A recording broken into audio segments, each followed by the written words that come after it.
Čaute, to je Pišťadlo a dnes vás vítam pri mojom nočnom vlogu. Dnes sa budeme rozprávať o mojej frajerke. Sice ju všetci nepoznáte, ale to nevadí.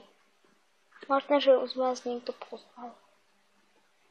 Ale najprv vám musím povedať, že sa mi nevysmievajte, lebo dneska ráno som ju stratil. Mala nádherné oči. Veľký úsmev mala.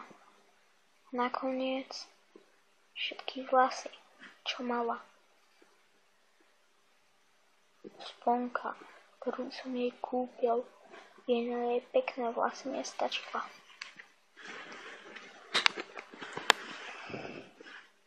Takže dnes je ten prvý deň bez niekoho. Keď vstanem, kto sa na mňa bude pozerať.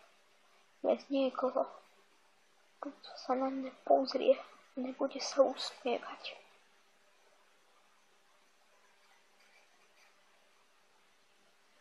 Prepáčte, tento vlog bol trošku smutný. Ahojte, a vaše frajerky si držte.